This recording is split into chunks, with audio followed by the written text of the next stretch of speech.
One of the things that I see an awful lot of these days in press marketing material, press releases and the like, from indie developers and to a lesser extent from larger developers, is this insistence of using roguelike as a genre-defining term. So when they talk about their game, they basically say, hey, this is a roguelike, and that's meant to be part of the selling points, And the assumptions that I think a lot of developers make about what a roguelike is, and the way that a lot of us talk about roguelikes, I think is a little bit too broad to be useful. It seems that anything that has random elements in it, especially random level design, but as long as there's some kind of randomness in it and perhaps some permadeath features, it becomes a roguelike. And I think that is such a broad brush with which to paint things that it becomes a fairly meaningless word. And as somebody who's a big fan of actual roguelikes and has been playing them since the genre kind of was invented, I think that it would be good if we came up with a better, clearer definition of what a roguelike really is. So this video, I guess, is my way of trying to contribute to the discussion, I guess, and kind of come up with a definition that I think works of what a roguelike is. Certainly not saying this is the only possible definition of roguelike, and certainly there'll be subtleties that you can argue with me about it. But I feel like I've played so many of these games, and the genre is so deeply ingrained in the way that I like to play games that I have a very clear idea of what I'm looking for when I see the word roguelike, and if the game doesn't have that, then I tend to get disappointed, and I tend to feel like I was kind of mismarketed too. So Rogue was a game that was around in 1980, first came out in 1980, which is a very long time ago now, and it was famous for having ASCII characters instead of graphics to represent characters and dungeons and all that kind of stuff. It was an early attempt to do Dungeons and Dragons as a video game before SSI came around and started to do Eye of the Beholder and other such classics. And for me, there is kind of three key features of Rogue that I look for in any game that calls itself a roguelike. So the first feature is that it can't have hordes of enemies, which sounds odd because it seems quite arbitrary, but when you go back and you play Rogue, the thing that was so great about Rogue was that every enemy was a real threat.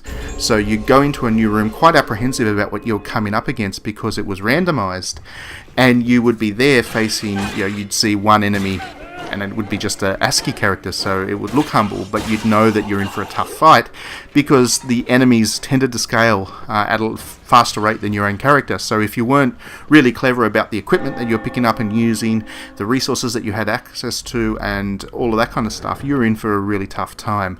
I think a lot of games these days tend to throw a large swarm of enemies at players in order to up the action as such, and as a result they lose that intensity of the one-on-one combat, which is so core to the Rogue atmosphere and aesthetics. So I look at a game like Diablo. The 3 Diablo games are all very fine games, very, very good games, and I have a lot of time for all of them, but they're not really roguelikes to me because the size of the enemy hordes are that significant that I don't get that sense of careful, considered combat with a tough enemy. A game like Dark Souls would actually almost be more like a roguelike were it for not the fact that the levels weren't randomized, but that's more what I get a sense the original Rogue was aiming for in its kind of combat system. One of the examples here is Darkest Dungeon. I've put that in the video simply to show you that this is the kind of combat that I'm talking about. Each battle is with only a couple of enemies, and there's only a couple of battles within each attempt at a level, but those battles are really intense and really in-depth, and if you're not on your toes intellectually, if you're not really thinking about what you're doing with every single action, you'll find yourself overwhelmed pretty quickly. So that's very cool. That's very important to me in what I'm looking for from a roguelike.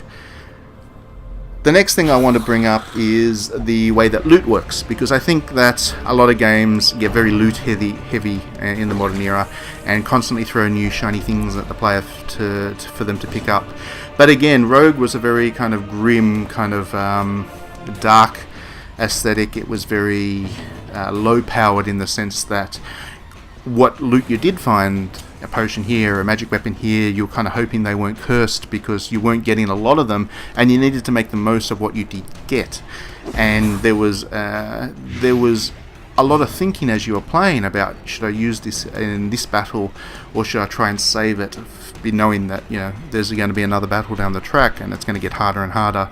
You needed to be very conservative about your use of items, and a lot of modern RPGs that call themselves roguelikes like to throw an awful lot of equipment and loot at players, and it loses some of that sense that when you pick up loot, it's a real treasure. It's not just an item, a shiny thing to sell off and get some cash to get better equipment. It's not part of that kind of loot grind process. It's more that every item is part of that particular story that the game was telling, and it was an important part of that story, and it was a valuable find, and you were meant to get excited if you found something good, because that was relatively rare to come by. So that's very important for the roguelike as well, as far as I'm concerned. Another thing that we talk about a lot in roguelites is the way that permadeath works, and obviously a roguelike needs some kind of punishment for failure, and the original Rogue did that by actually, that was it. You needed to start the game again from scratch with no equipment and level 1, all of that kind of stuff. And that's probably a little bit brutal for the way that a lot of roguelikes work today, and I don't think that you need to go that far as a developer, because if you go that far, you're just asking to frustrate players and things. And I think a lot of developers, especially the Japanese developers, have come up with really clever ways of still punishing players and still giving that feel that, death has a consequence in these games, without necessarily going as far as to put people off playing again. So I'm thinking of Spike Chunsoft's Mystery Dungeon games, for example, or Chocobo Mystery Dungeon, various other games that are that kind of aesthetic and style. When your character passes away, they'll be returned to level 1 and the start of the dungeon. But throughout the game, there'll be ways of getting some kind of progress together. Whether that is, in Chocobo Dungeon, you'd actually keep your experience levels from memory, but you'd also pick up, jobs and hats and things, which gave you a sense of progress. But if your character died in a dungeon, then they'd lose all their items, which was still a fairly severe consequence if you weren't careful, and forced you to replay a lot of dungeons quite a few times. So I think that there is a balance there. I don't think a roguelike needs to be completely true to the original Rogue in terms of permadeath and difficulty, but I certainly think that that needs to be a feature of the game in some way in order for it to work as a roguelike.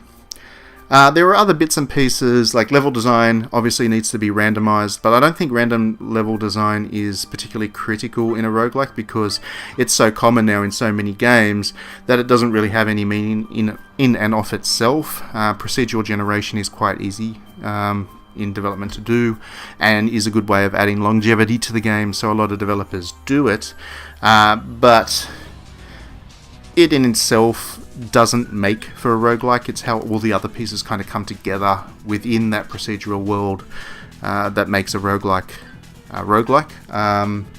So yeah, I don't think that, which is often what is used as the marketing term, it's like if you've got random elements, you're a roguelike. My issue with that is, I guess, that's too broad, and once again, that a lot of different gameplay styles don't necessarily gel with the roguelike experience. But if you're calling it a roguelike because it's got randomized elements, you're going to confuse players about what exactly a roguelike is. So anyway, those are my thoughts. It's a genre, as you can probably tell, that I'm quite passionate about. It's probably, I won't say it's my favourite RPG genre, because I like a lot of different subgenres within the RPG genre, but it's one that I will always have time for. It's one that I play a lot of, and I get excited every time I get to play a new genuine roguelike. And I just wish that, more developers weren't conning me into trying their games by calling them roguelikes when they're not really. But anyway, that's my thoughts. I'd be interested to hear yours, and thanks very much for watching the video as always, and I hope you enjoyed it, and we will see you at the next one. Thanks very much.